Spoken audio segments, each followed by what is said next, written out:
तर मित्रांनो, मी कल्पेश किरकर आणि मी माझ्या कोकणातल्या डेली व्लॉगमध्ये मी तुमच्या सर्वांचं स्वागत करतो. तर मित्रांनो, आमचं 7 फेब्रुवारीला लग्न झालं.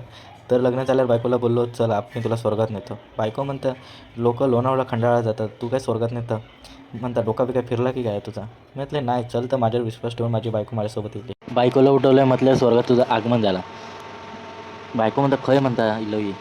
म्हटलं कोकणात इलो, विजयदुर्गात आपल्या गावात. घराच्या खळ्यात पाऊल टाकताच गापती नजर झाली. म्हावरं म्हणजे बायकोचं अर्धो जीव. गापतीनीकडून 200 रुपयाचा म्हावरा घेतला, 100 रुपयाची कोळंबी, 100 रुपयाचे बांगडे. बायकोन मस्त रांधूक घेतल्यान. नंतर भाकरी भाजल्यान गरम गरम. चिंगळ्यात वांगी आणि बटाटो टाकून थपथपीत बनवल्या. सार बनवल्यान, भात बनवल्या आणि भाकरी बनवल्या.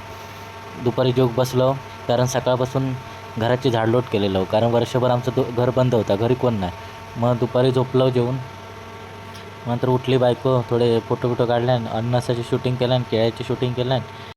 नंतर स्वतःचे फोटो काढल्यान चिकविनीसमोर, माझ्यासोबत पण काढल्या. नंतर गेलो काळजीत बघितलं तर मस्त काळजी इली होती. जून काळजी काढलं.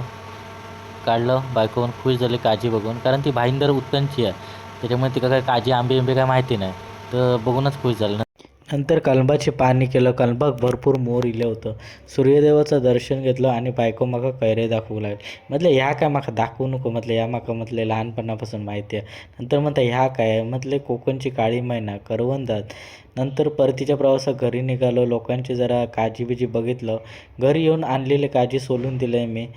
आणि नंतर म्हटलं बायको जरा चुलीवर टाक, थपथपीत बनव. बायकोनं अंडा, बटाटो आणि त्याच्यात काळजी टाकून मस्त भाजी बनवल्या. नंतर गप्पा गोष्टी मारलो, एकमेकाची गमती केलं. आणि मग म्हातारी येईल. म्हातारी म्हणतं आज मी सुनेक कोक्याची भाजी शिकवते. सून म्हणतं ह्या काय कोक्याची भाजी म्हणजे काय असतं, ते का माहिती नाही काय या. म्हातारीने सर्व रेसिपी समजावून सांगितलं, सुनेक सर्व समजलं. असं होतं आमचं पूर्ण दिवस. बाय.